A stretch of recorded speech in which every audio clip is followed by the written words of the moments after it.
last item of the agenda. We are having a panel discussion, which I believe that will be also very stimulating in terms of what will come out of there.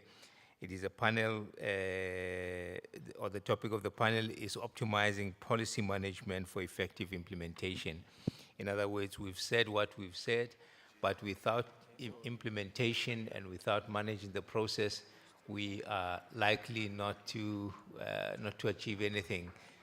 Sometimes it's easy to talk, as they say in English, talk is cheap, but doing things, that's where it's important. And I think through this panel, we are trying to figure out how do we make sure that we can be effective in implementing that, so the management of these processes.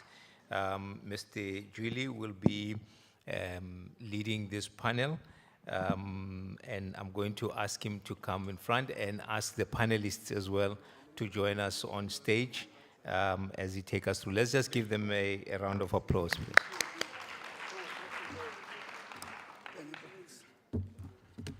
Thank you very much, Nix.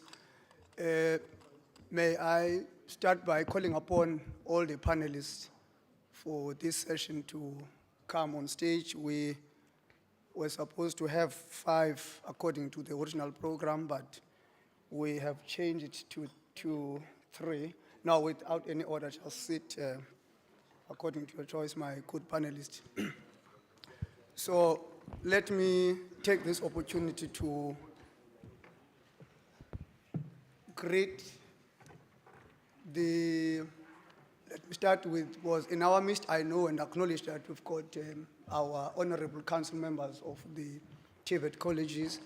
Our principals are here, deputy principals, members of the BMT, Student Representative Council are here, invited guests. I know also in our midst we have officials from TVET and all other invited guests. I take this opportunity to greet all of you. Good day, colleagues. Molweni. I know it's after lunch. I'm not going to be long with this, my good panelist.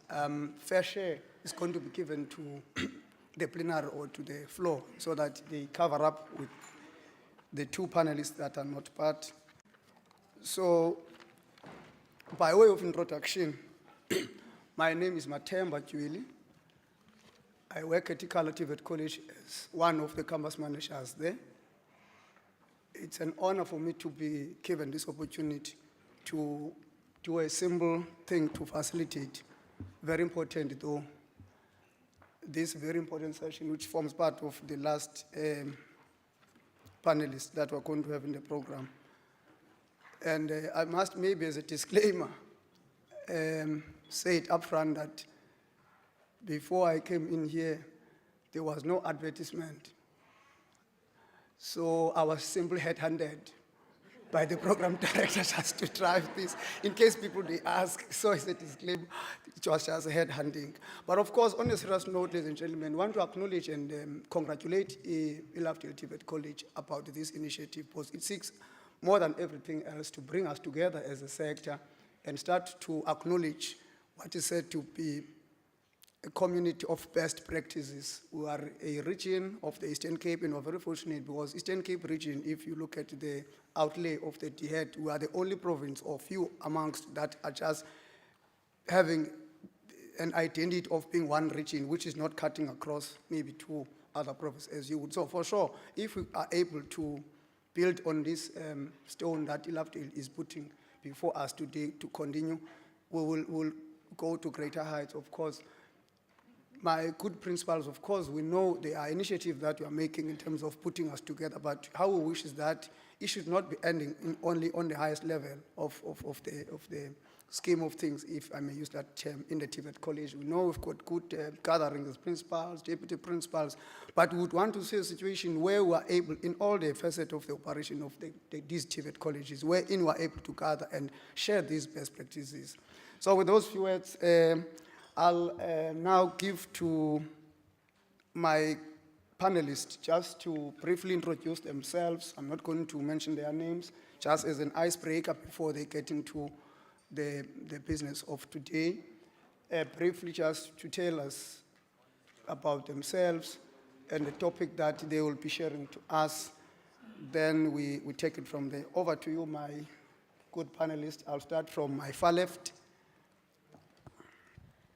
Thank you very much, Facilitator. Good afternoon, colleagues. I am Punyezwa Vutuza, Deputy Principal Registrar at Goldfields TVET College. This afternoon, I'll be talking to you about communication, feedback, and dissemination mechanisms within the policy processes. It's important mechanisms, the three of them, because it relays with your consequence management, it relays with your monitoring and evaluation, it relays with your reviews within your policies. All those mechanisms can lead you to an effective and efficient policy implementation, as well as every stakeholder in the TVET sector will be informed and well know all the policies that are within the college. Thank you, Chair. There you give an applause. Hi everybody, I'm Benita Smith and I'm the Change Management and Digital Transformation Consultant for Lovedale, and I'm sure you'll find it quite ironic that the person who's there for digital transformation is the one with the notebook, while the two ladies have got the digital, and we'll speak later.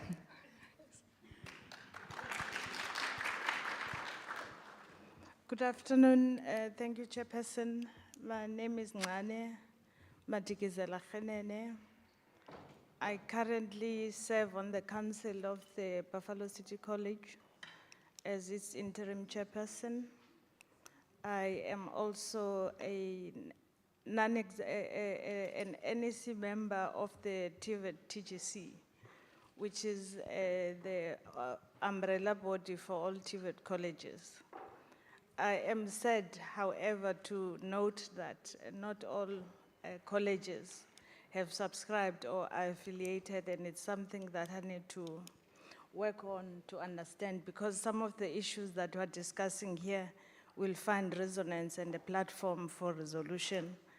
My topic that I have been given today is risk management, which is a very broad concept and as well as very important in terms of governance. However, in my deliberations and in my contribution, I would like to have us look at a broader terminology, not only risk management, but governance, risk, and compliance, because that's what the industry is moving towards. You can't have the one without the other. So I'm hoping to share some of those issues as we deliberate this afternoon. Thank you. Thank you. Please, let's give them a round of applause, a big one. Thank you very much, my good panelists. Ladies and gentlemen, of course, trickling down from all the deliberation and engagement we've had as from yesterday, here now comes another very important aspect of our purpose in these 2 days. That is the topic that relates to optimizing policy management for effective implementation.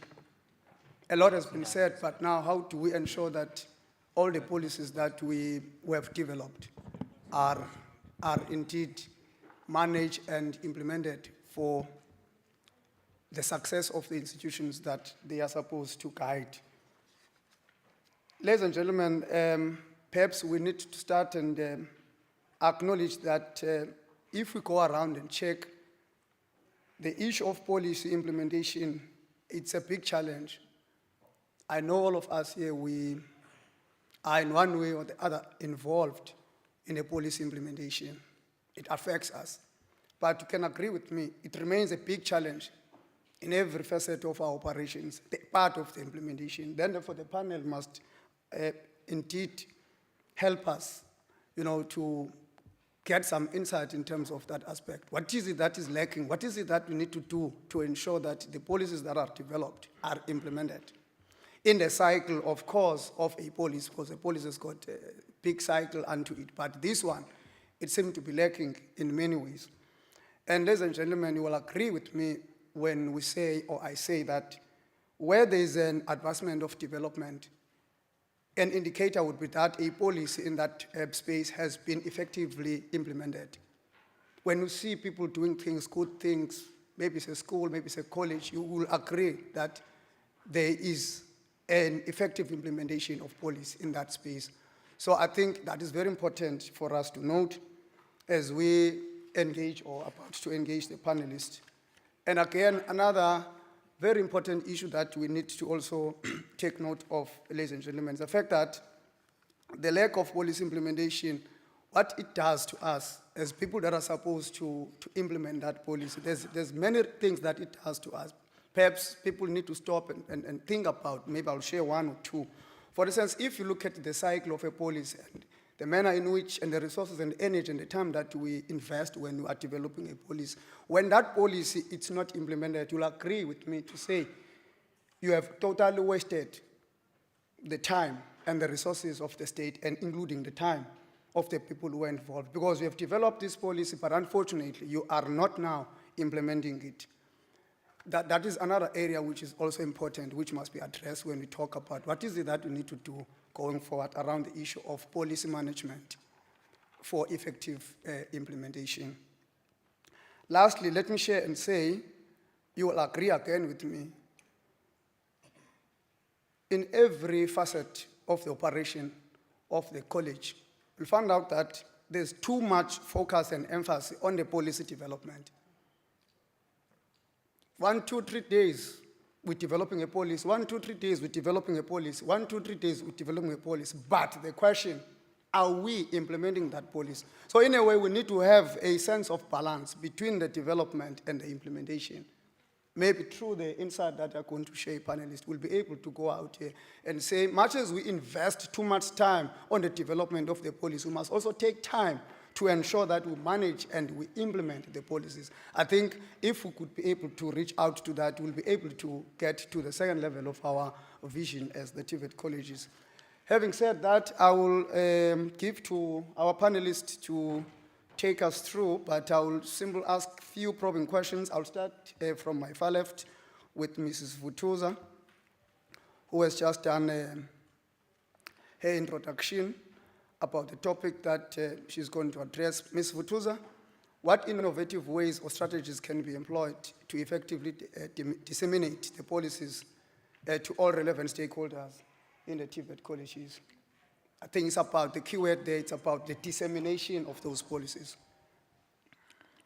Thank you, Chair. The first thing I would like to talk about is our LMS. I know all colleges currently have LMS system. How are we using it? All of us as staff members, are we showing it only to academic services and say it's not part of us? Only academic services must use it. One other way to disseminate these policies, we can upload them as interactive modules or micro-learning courses. Use quizzes to upload on those LMS. I know most colleges, lecturers, I'm sorry, they would fight. I don't know why LMS is an animal. Most lecturers doesn't want to use it. If you can familiarize ourselves with LMS, play around it, we'll also, if also policies are posted there, then that's one way of disseminating those policies. Just have quizzes so that even students can play around and they get to know those policies. We may have podcasts, we may have webinars. We invite experts to discuss policy changes in accessible format. That's another way that we can disseminate our policies. One other way, we need to involve our stakeholders, community and industry as well. We need to have a feedback-driven rollout. How are we getting feedback from our stakeholders? We can conduct focus groups, for instance, or we have pilots before the full scale of development of our policies. so that we get feedback from all those stakeholders. How are these policies aligned to them as well? Then also, we can have your stakeholder engagements where you sit, just talk about policies. Invite all your industry, the community. There's one thing we usually forget, that community is part of us whether we like it or not. We'll develop policies, forget about the community or the environment that is around our colleges. What are they saying about us? What are they saying about our policies?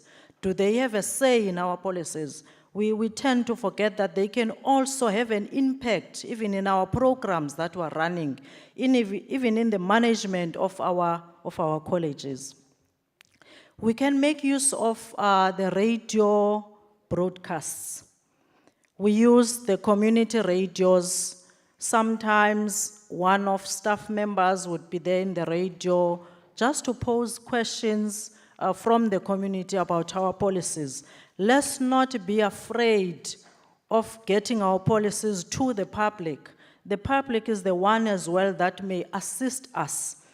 Let's have partnerships. Partnerships, whether it's public or private. That's where we'll have engagement through the industry stakeholders, roundtable discussions about the policies. Also, let's not forget to involve our students. They need to take part in those policies. We need to take down to the level, even if there's WhatsApps, we have some questions or questionnaires that we use, we post on WhatsApps, so that we get a feel, even from the students. In that way, we'll also get a feedback to say, this policy, does it need to be reviewed, or is everyone understands the policy for implementation? Thank you, Chair. Thank you very much, Mrs. Tuza, for that. Indeed, it's mouthful, ma'am, because you hear people saying, I don't know this policy, I'm not aware of it. Maybe it's because you are not disseminating, or your mechanism to disseminate it are not effective enough. Because a policy, good people, is not a secret of any organization. Actually, it's something that makes everybody to know that is part and parcel of that organization. Well said, ma'am, in terms of that. But another critical aspect of it is perhaps as you disseminate that information about whatever policy that we have agreed upon, critical aspect would be the feedback mechanism. The question would be, how do you integrate technology in terms of the feedback mechanism so that you are able to improve? Because remember, you have developed a policy, but you're not sure exactly if it's going to address the problem that you intended it to address. I mean, you can agree with me on that one. There are good policies in South Africa that are there to address social ills that we're faced with, but we still kept in the very same trap. Here there are policies. Perhaps it's because the feedback, it's not maybe finding, it doesn't have a way to reach out back to the developers of that policy. What would be your take on that one, ma'am, in terms of the feedback that we get? How can we integrate that to technology for us to improve as we disseminate? That is the second question. Thanks, ma'am. Thank you, Chair. There's one thing that we need to remember as the TVET sector, that our own department is committed to integrate ICT into our education. That on its own, there's a language policy framework for public higher education institutions. It aims to promote multilingualism and enhance communication across diverse linguistic groups. So, which means in our minds, we need to know that there's a mandate also from our department that talks to ICT. We may have chat box for immediate queries.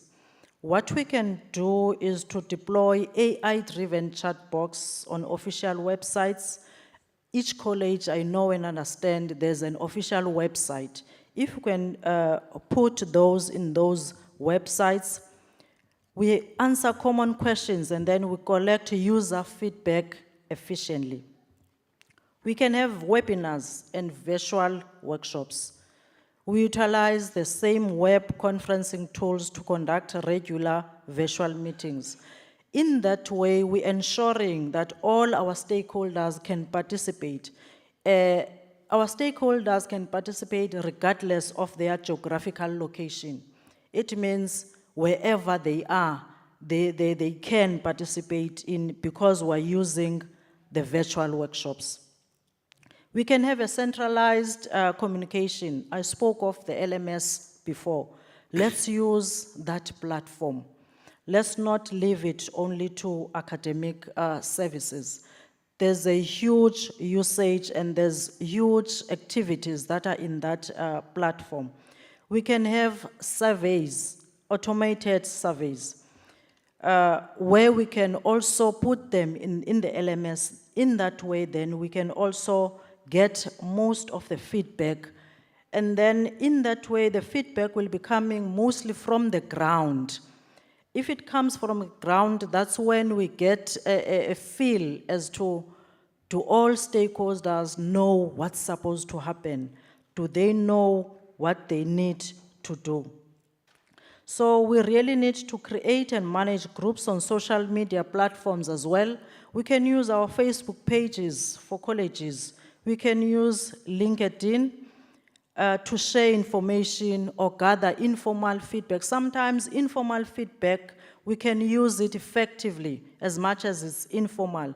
It guides you. It gives you an idea as to where are you going or where am I at this stage. Thank you, Chair. Thank you very much, Mrs. Futuza, for that. Yes, I fully agree with you on that one, that it will assist a great deal towards we're moving forward I are now. I know for a fact, for instance, from Ikala TVET College, this practice relates to students, for instance, in terms of the policies. When a student comes, we ensure that everything that they need to get during induction and orientation, we simply put it on the student portal for them to simply access it on their cell phones, so that there is no excuse about whether they have received it or not. So I fully agree with you on that one. Thank you very much. I hope the plenary people are noting questions of interest and so on, clarity, so that when we are done, we're able to do. I'm moving to Ms. Smith now to get to the aspect of change management, because of course, when you're bringing this policy, new policy, people will always tell you, no, we used to do it like this, we know it works like this, we have been here for this time, and they said a lot of things, in a way trying to resist the process. But here is a change. We're moving to QCTO-oriented, competency-based qualifications now as a sector. But where are we in terms of moving with speed on that one? Because this is a policy change. Ms. Smith, I'm sure you'll share some light and insight on that. The question is for you, what are the key change management principles that should be applied to successfully implement new policies in the sector? Mr. Chair, with your permission, I'd like to address all three questions that you asked together. Thank you. Simply because I think when you're doing change management, I've heard again and again today, let's not work in silos. So I don't want to repeat it again. So the three questions, or repeat that issue again. So the three questions that I was asked is, to the Chair's point, what are the key change management principles that you should apply to kind of successfully get a new policy in place? Secondly, how can we then address the resistance that comes because of change and among stakeholders to ensure that the new policy is smoothly implemented? And lastly, how do we activate leadership, basically? What role do they need to play in the implementation of policies? So like I said up front, you can't actually divorce those three. So if we have a look at change, I mean, we know what change is. Change is something we experience 60 times a day. They're big changes, they're small changes. Any kind of change is moving from a current state to a future state, right? If it's a small change, there's no problem. If it's a big change, like a policy change or digital transformation, for example, and to my colleague's point, I mean, she's talking about all these wonderful things that we can implement. You will notice if you haven't implemented them before, we all get very excited about the conversations about implementing digital until you actually do it. And you realize that even students who we think are digitally au fait and they play games, and you'll hear lecturers say, and at schools as well, you'll often hear people say, the students will get it, it's the lecturers you need to worry about. But there's a heck of a difference between using technology for social media and using technology for learning. Those are two different things completely and require completely different skills. So there's a lot of change management that is needed for all the fantastic ideas that my colleague has given us here. So the first one of the ways, it's only one of the ways in which you implement change management is to bring about strong policies and procedures, right? So people are guided what they need to do at any given time. So it'll give you the structure that you need, you'll make sure it links to your strategic goals, because what often ends up happening is the tail wags the dog, and a lot of our policy implementation is reactive. So we do things because the DHET tells us, well, you haven't done A, B, and C, or somebody else tells us you haven't done D, E, and F. So we identify gaps because other people are being punitive, and then we put policies in place. And it's almost like closing the stable door, after the horse is bolted, basically. So a very important thing about policy creation is being proactive, understanding what your environment is. You may not know all the answers. So a big part of being a leader up front is understanding, where do I want to end up? I might not know how to get there, but I know where I want to end up because it's going to solve A, B, and C. And so then you start bringing in policies to implement elements of those plans, right? So it's a very targeted process. You can't just have a policy that says the college is now digital. Okay. So if you want to have riots with your lecturers, your students, with everyone, write a policy that says we are now digital from tomorrow. Okay. So how do we do it? If this is the problem, how do we do it? So let's just have a look at those structured ways in which change should be managed, whatever it is, whether it's digital transformation or anything, like I said, should be done. So firstly, my colleague also mentioned the stakeholder engagement and communication. Really important that you start this as early as possible, okay? Now, I want to make a comment here that might actually end up being quite controversial, but I think we often mistake, or maybe we don't utilize it properly, stakeholder engagement, broad-based stakeholder engagement. Because we tend to talk to the community, we talk to our students, we talk to all our lecturers, we talk to the unions, we talk to everybody. And everybody who's ever done that will probably tell you that you come out more confused at the end of that process than you started out, right? So it's great to have lots of consultation, but you've got to manage that consultation very, very carefully. Like I say, you need to know what that big picture is and where you want to end up. What you're using stakeholder engagement for is to understand where your challenges are going to be, all right? Everybody's opinion is important, but you're using it not to help you formulate the policy, but to help you understand the challenges that will lead to the development of the policy. Okay. Remember, you are the leadership of the college. It is your job to do this. It's not the community's job. You want them to consult. You want the unions to consult. You want the SRC to consult. But it's your job.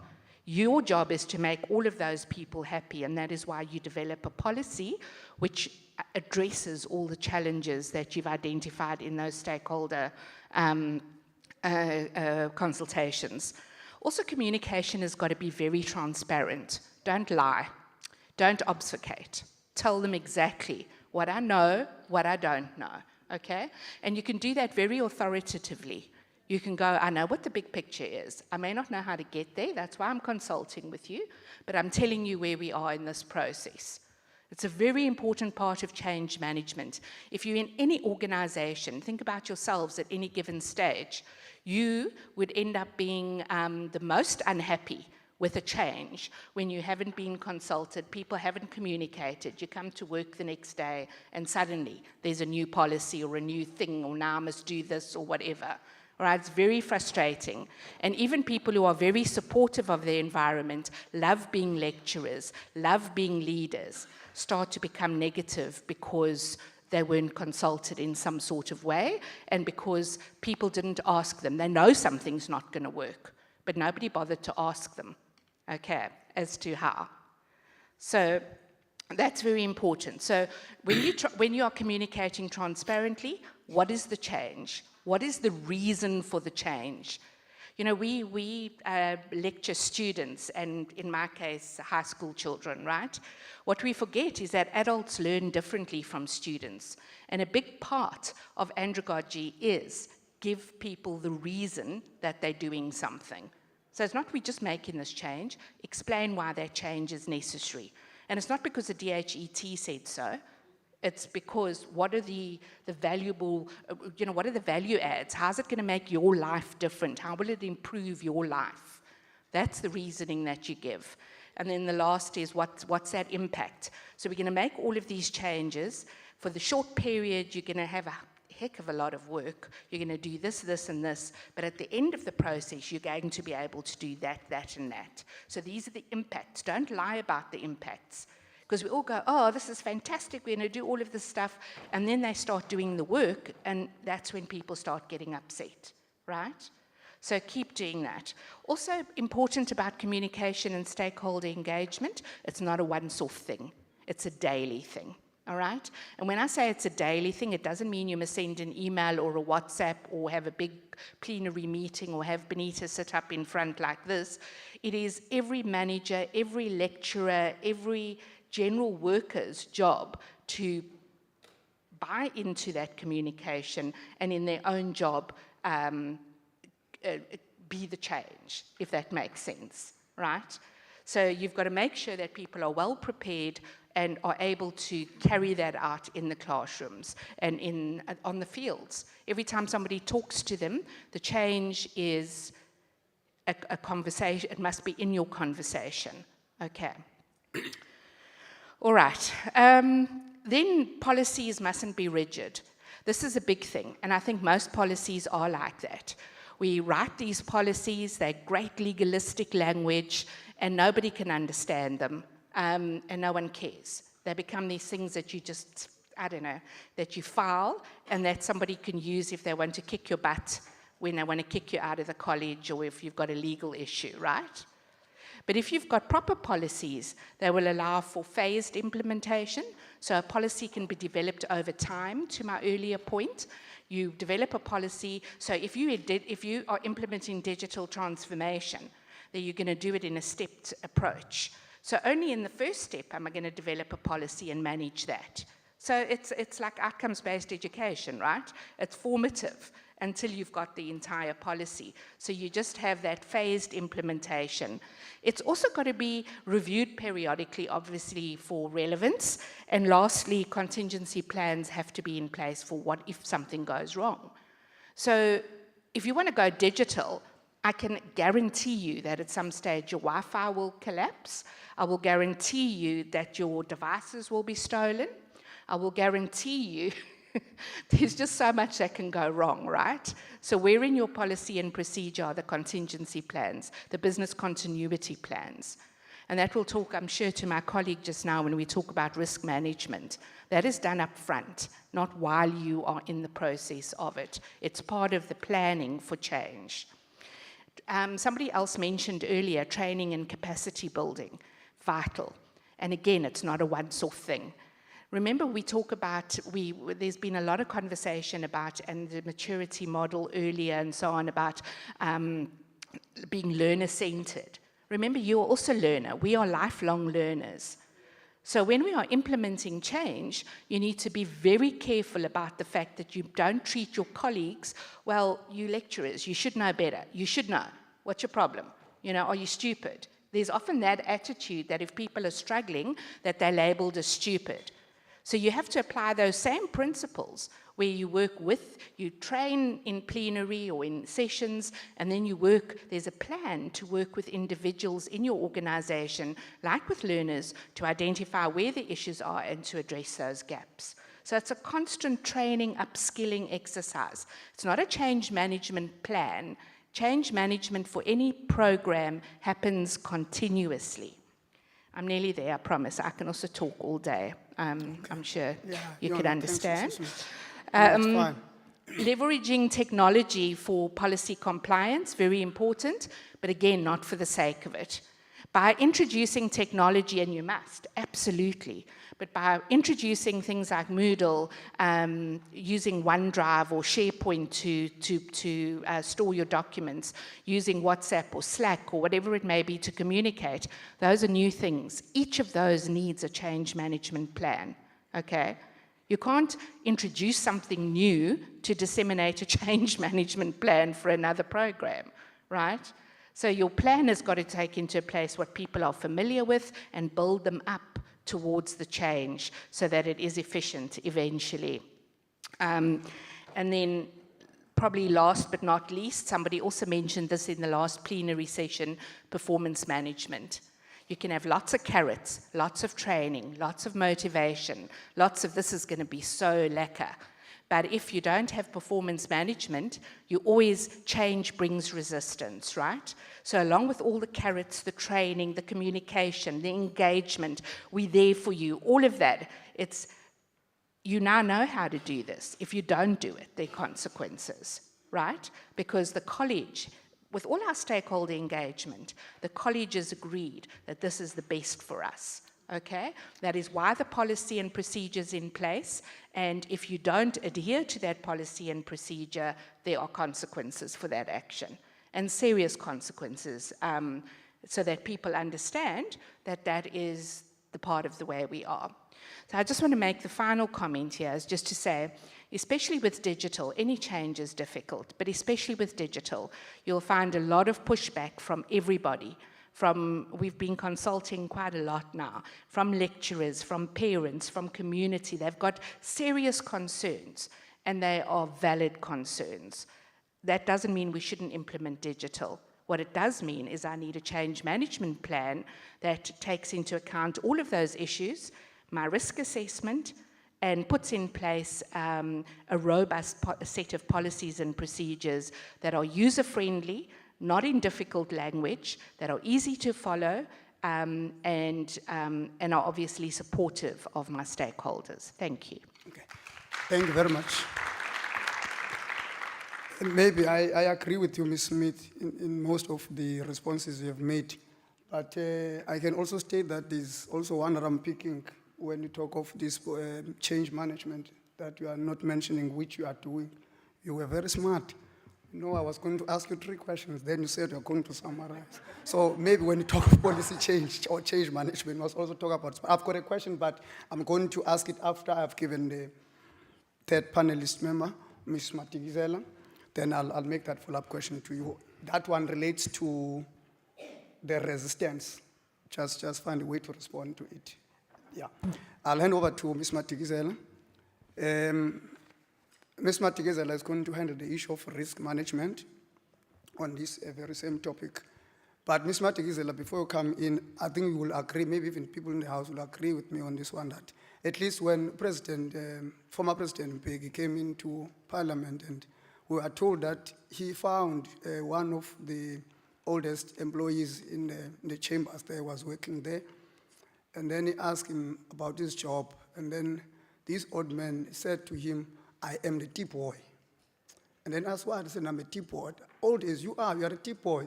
For how many years have you been working here in Parliament doing this tea? He said, "I've got more than 30 years now, I'm about to retire." He said, "Okay," we are told, he called the former Finance Minister, Tito Mboweni, and said, he was the Labour Minister then, said, "Please quickly appoint him so that he's a director of tea, not a tea boy." I hope there was no risk on that one, because nobody said what this was a risk. But let's get to the real risks that are there when we're implementing the policy. Over to you, ma'am. Okay, thank you. I think that was very smart of former President Mbeki. Colleagues, risk management is is a new concept in the public service, though it is not, because in terms of legislation, the governing framework around risk management we take from the Public Finance Management Act, as well as a number of treasury regulations that give guidance as to how the public sector ought to manage and deal with the risks that are there in the operation of the public service. But also in terms of the governance standards across the public service and the private sector, the King framework also provide guidance in terms of how risks are managed. I see that we have chosen to deal with risk, but as I indicated earlier on, the trend now is to look at integrated governance, risk, and compliance, because all those go together.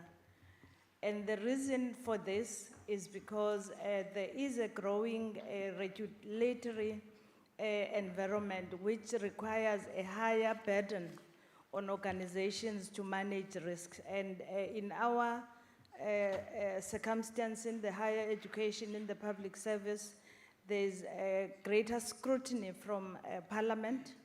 There's a greater responsibility that the communities and the public we serve that demands accountability. And accountability is a key requirement for a good risk governance framework. The other point that I want to raise is that as a result of that, there is a move towards broadening the scope to look at governance, to look at risk, as well as compliance. And additionally, if you, on a day-to-day basis, people externally, you look at the work of the Auditor General. The Auditor General is the oversight body in the public service that looks after the management of public resources, and therefore it identified risk. But if you look at a report of an Auditor General today, it reports on past events, not on risks that are happening today, because the risk happens on a day-to-day basis. They can be human, they can also be technologically driven. So externally, it's the Auditor General. Internally in colleges where we are, is the council, but also is the Audit and Risk Committee, as well as the CFO. However, the CFO is not meant to be the manager of risk, because organizations are supposed to have chief risk officers. However, in order to avoid duplication of structures for a management of risk, because risk is inherent in every unit or in every activity, it's meant to be managed at source, so that you do not create departments that are meant to follow through on risks that are identified. So just on an overview, I think I needed to open my input with that. The second one is that governance, compliance, and risk represent the capabilities or the procedures in an organization. We're here to talk about policy. Policy is expressed through practice, isn't that so?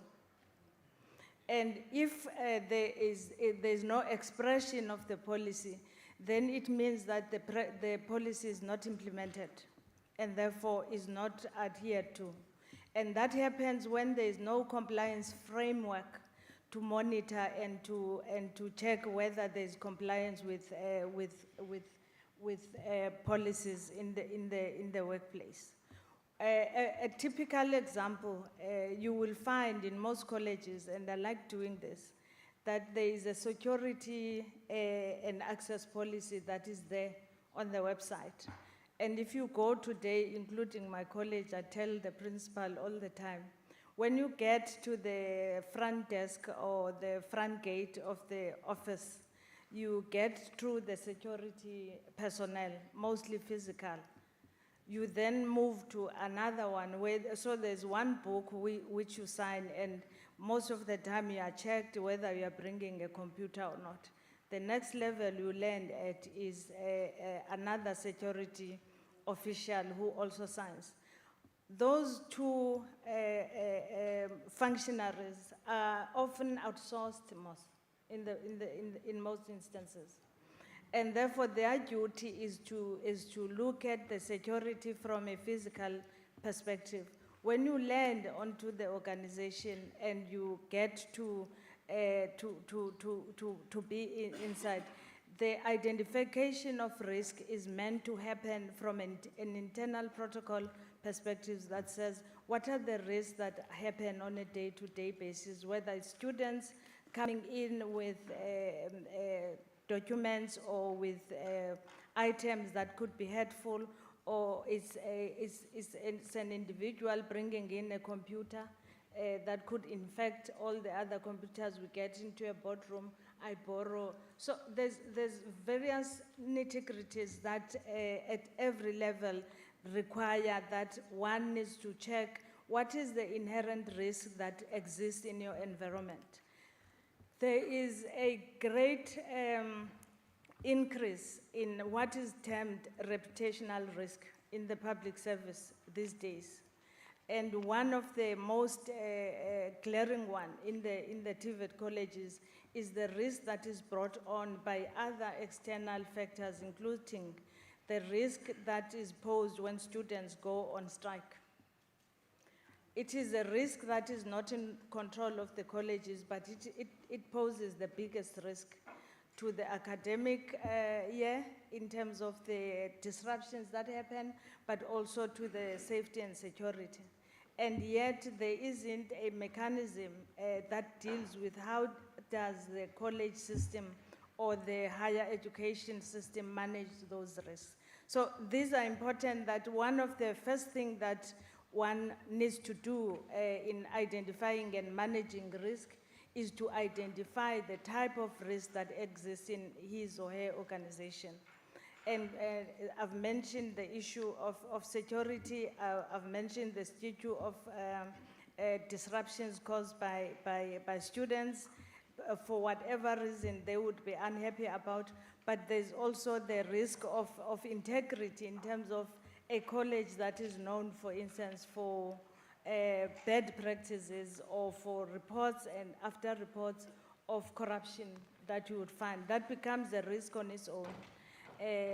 I don't need to mention the issue around academic qualifications, which has become the biggest risk in the higher education from colleges and higher and universities that are alleged to have brought or given qualifications.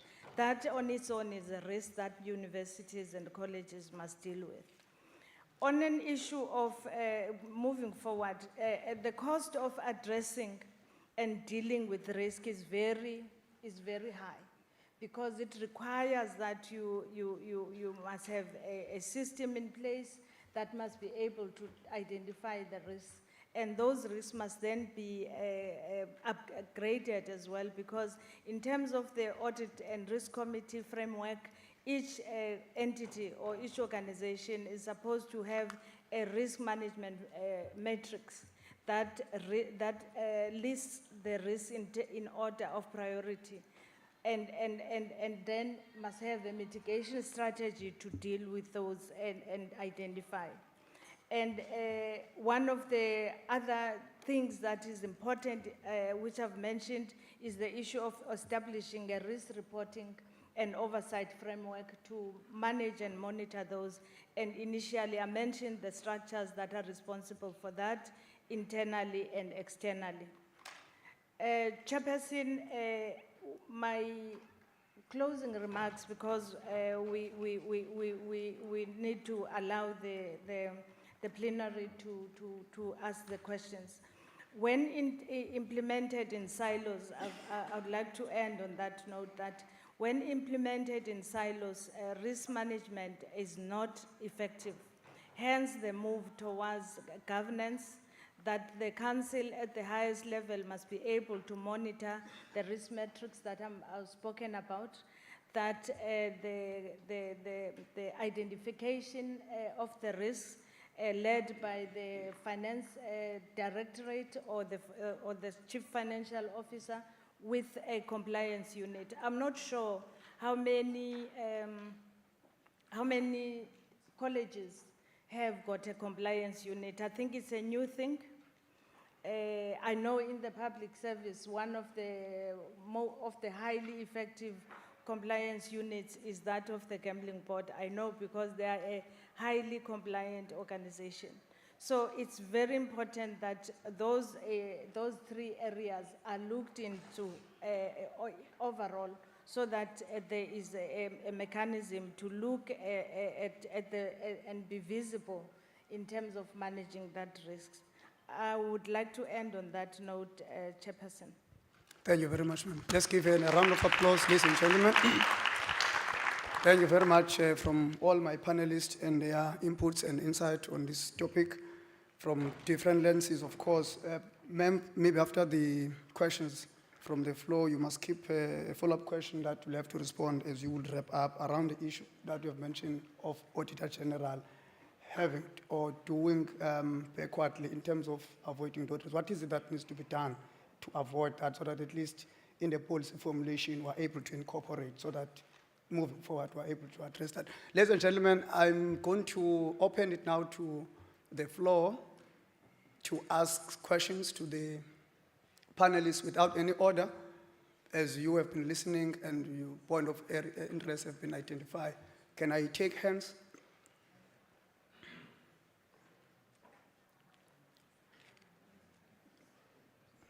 One from that side, two. It looks like we are going to be smart, program director. And then three, in that order. Let's first take these three. Over to you, ma'am. Can someone help with the roving mic? May we please start that side? Yes.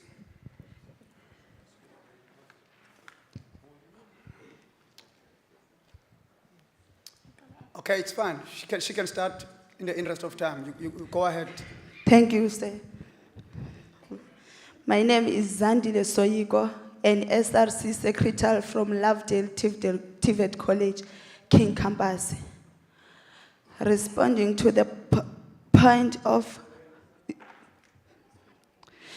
the speaker talked about communicating the change before time and giving reason for the change now. What is currently happening at Lovedale TVET College is that students were told that we will be changing to e-books. In the beginning of this year, and were told that they will be using their phones. In all honesty, we are against this change because we don't all have the resources to use e-books. And of course, there are labs where we could access the books in class, but what about when you want to revise at home as you would have if you had a physical textbook or a tablet or laptops provided by the college? Now what happened was the principal implemented change without making sure that the students are well prepared, which caused the unrest currently on our campuses. Thank you.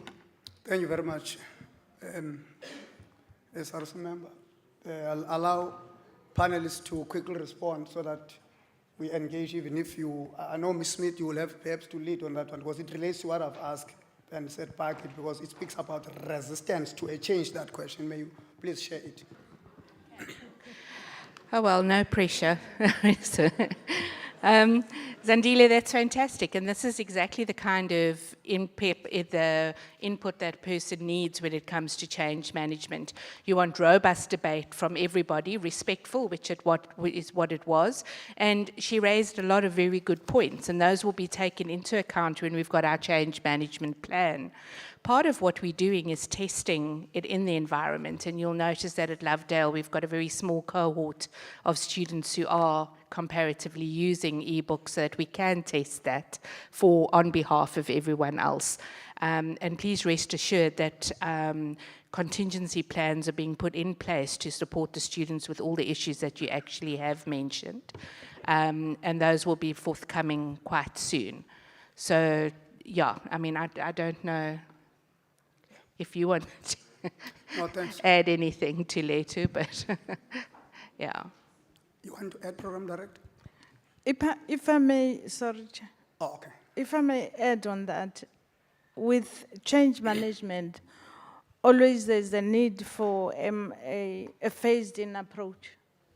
That's why in most instances, when you bring big changes, you have pilot, for instance, for some of, so that you take the organization in stages. I remember when I was young, like the last speaker there, when I was still entering in the public service. I don't know how many of you remember that we used to have, was it 7 departments of finance in different provinces, but we now have 3. We have 1 department, which is the treasury. And when that whole restructuring was happening, you had to take about 5 years to merge into 1 treasury department, and it went in phases. So I think one of the suggestions one could also do is to say, how do you phase in the issue of technology and learning in different ways, taking into account the environment that you need to prepare for that. I mean, the issues around access to technology and access to data afterwards, after hours, how do you manage that? So my suggestion would be a phased-in approach would also help in some of the, change cannot wait, but phasing in would help. Oh, thank you very much. Can we take the second question? Where's the mic? Over to you, ma'am. Thanks, Chair. I don't think it's necessarily questions, but more than comments. Remember, in the strategic plans of our colleges, we actually do talk of business plans for e-learning, ICT, blended learnings. The reason as to why at some point we are expected to even run e-road shows on the strategic planning is actually that of facilitating the process of us having to develop such new things and communicating to our internal stakeholders specifically to say, which I think probably we're leaving out the students, because the strategy needs to be communicated to every internal stakeholder for them to understand what is in the strategy, so that when you actually introduce the new learning system or whatever kind, we can understand that it is derived from the strategy point of view. So we only try and manage change management because there's always resistance. What I also usually see is that within the policies, there's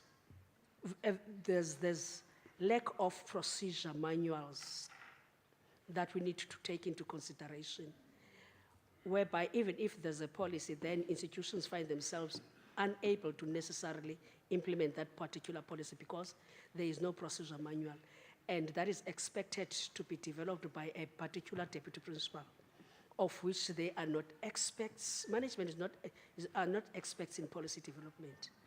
So we need to have that in mind as the sector. One other aspect that will facilitate and minimize issues of change management is us trying to have the culture of issuing circulars that will communicate a move that will be taking place within the institution, so that all our stakeholders can get an understanding of the processes and activities that are going to be taking place. On the issues of risk management, I would like to encourage your governance to say they actually need to strengthen the internal risk management committee by probably looking at using an external person to chair that particular committee. Because the internal one, other than the council one, you'd find that it is non-existent in some institutions. And that probably is shared by the very internal management, but they don't necessarily, some of them have an expertise in that space. Remember, COE of the colleges is bloated. If then we don't get additional support to have that expertise, it will always be found wanting. Yeah, let me end there. Thank you, ma'am. The last question? Just the last one, Chair. There is this thing that whenever we think about policy roadshows, we think about HR conducting roadshows. Corporate services and HR would conduct their roadshows clean and good. But other policies, in terms of communication, there are no roadshows that are conducted in order for the general stakeholders to understand them.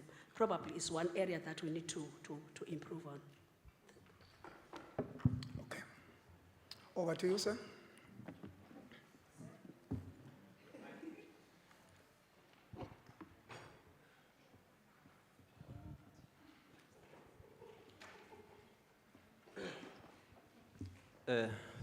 Thanks, Mr. Julie. Mine is just a comment or an advice.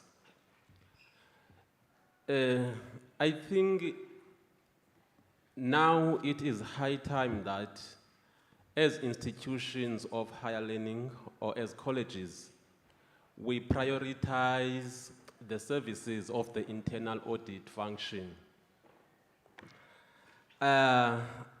I'm saying this because an internal audit function is a body that is having an independent objective assurance, and that can also provide advisory services to the institution in terms of assessing and analyzing the effectiveness and efficiency of policies.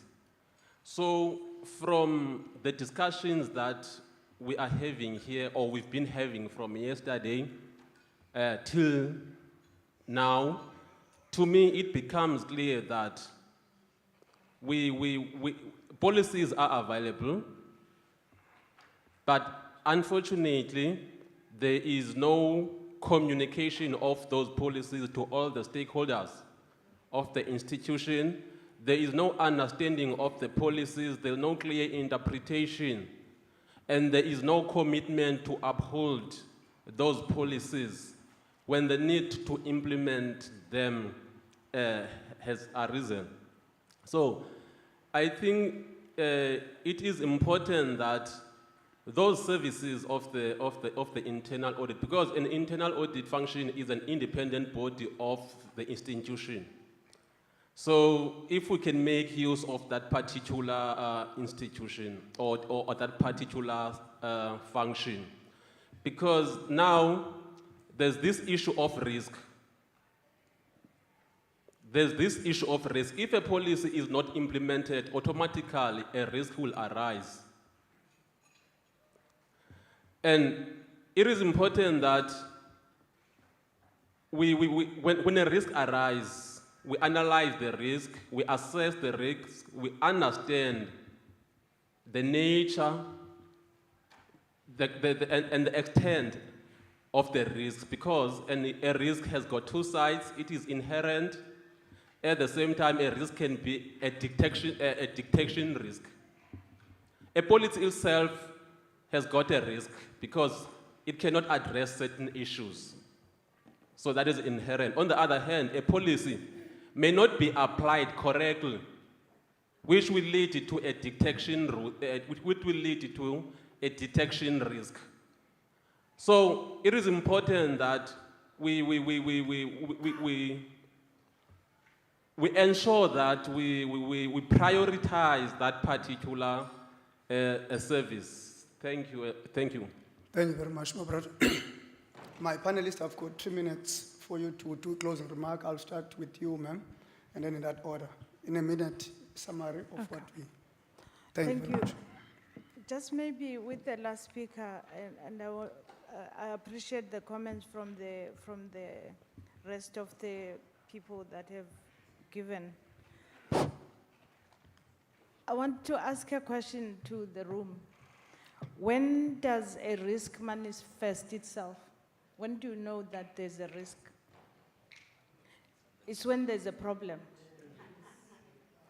It's when there's a dispute.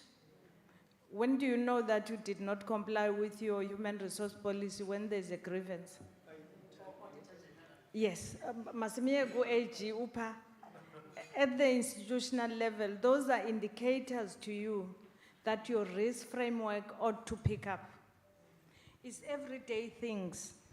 Is someone not speaking well to another colleague? It gives rise to the fact that there is disrespect. It's the question around the communication that is not done. And my other question is, who is responsible for communicating what in the organization? Is it HR? Is it the principal? Who must issue the circulars? So if there's a road show, one unit decides to do its road show and other units would have wanted to be there, how will they have that? So I'm posing these questions not necessarily to answer now, but as a takeaway home to say that when you look at the organization and identify risk, you look at the culture and how your problems manifest organizationally. And when you list those problems, then you can be able to do a risk assessment. You can know that these are the risks because these are the problems that are coming up. That is what I would want to say. I fully agree with the speaker around the internal audit. However, I am a creature of compliance. And I'm saying that colleges must be able to enforce or to establish, even if it's not a fully fledged, but a compliance department that is not in the CFO's office, but that must be able to monitor some of these things so that you can start to engage on these issues. And then the last thing that I would like to part with Chairperson, I think there was a question you asked about the issue that the Auditor General comes after. After you spent a year, then you receive an Auditor General report. But I think there is attempts now for the Auditor General through the work of the Audit Committee to do quarterly. But again, Council sits to receive a report of a past quarter. However, even though you can't throw the baby with the bathwater, it's a quarter. So you can still insist that whatever problems you picked up in the quarter you're reporting on, you make sure that the internal procedures and internal controls are such that you don't pick up on those problems in the following report. So there are ways of trying to avoid the fact that you get an Auditor General's report that is adverse when you had a whole 4 quarters to deal with some of the issues. And again, because I'm a compliance creature, the internal audit is fine, but because you have the committees that you have internally as well within the management structures, because even on the management structures, you should have similar structures that are able to look into these issues. Thank you, Chair. Thank you very much. May I give a round of applause? Those are closing remarks. Ms. Smith? I love the fact that you say that you are a creature of compliance. I'm definitely not a creature of compliance, and I think that's probably evident by now, but I just wanted to leave you with final comments around that particular issue. I think if you've got huge transformation that is coming in any space, right, whether it be digital or anything else, my gut feeling says you don't start with policies, you allow the policies to develop from the ground up, so that you've got your stakeholder management, and from the engagement, from the comments that the SRC made, a lot of people are going to have all of those sorts of comments, and out of that will come your policies, and will become policies that people have built together and therefore are robust and are not just a dusty document sitting on a shelf. So my challenge to you, everybody here today, is everything you believe about policy making and change management, assume it's wrong, and start again. That's how I feel. I challenge myself every single day to say, whatever you believe, imagine it's wrong. Let's look at it in a different way. And that's my challenge to you. Thank you very much. My last words would be, colleagues, if we do communicate, and not just communicate, but effectively, make sure that we disseminate our policies to all stakeholders and get feedback from all stakeholders that are involved. That will make all involved to understand all the policies. When the policies are understood by all stakeholders, they will be adopted by everyone. After being adopted, it gives everyone a chance to refine those policies. When they are refined, it means it gives us an effective implementation of all those policies. And then in that way, it will keep our policies relevant to the industry demand because we've involved everyone there. It increases our stakeholder engagement, and then it promotes continuous improvement because policies are reviewed now and again. Then there will be an improvement in those policies. It also ensures the training that will be provided, which will equip our students to be employable. It will give our students the necessary skills for the workforce out there. I want to say, lastly, effective policy making through these mechanisms, it contributes to the college's success and the employability of our graduates. Thank you, Chair. Thank you. May we give them a round of applause? Thank you very much, my panelists. Ladies and gentlemen, this is bringing us to the end of this session for the panelists. I hope you've learned a lot. In closing, ladies and gentlemen, you agree with me that there's an urgent need for all of us going forward to pay close attention on this very important subject matter. Policies should be implemented, and that implementation should be managed. We need not to be managing by solving problems that always arise simply because we are not implementing the policies. People they agree here, policies are available, but let's ensure they are implemented. And then we don't need to only wake up when there's a risk, because Umem has asked a very profound question: when do we know when there's a problem? That relates to the culture of every organization. So, ladies and gentlemen, with those few words, I want to take this opportunity to thank you for being such a wonderful audience. And now I'm not going to wrap up everything in case I don't get this tender next time. I'll give it to Pranix because I know he has raised his hand during that question of change resistance. And I sabotage him deliberately because I knew he's going to wrap it up. Thank you very much, ladies and gentlemen. Pranix.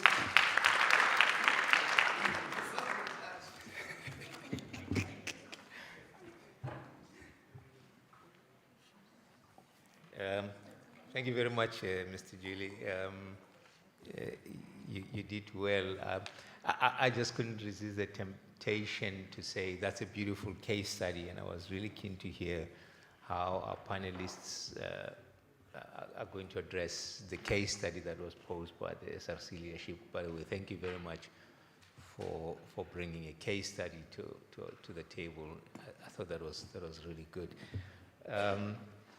Thank you very much to this panel, Mr. Julie, for ably leading this panel and managing time so effectively. Thank you very much.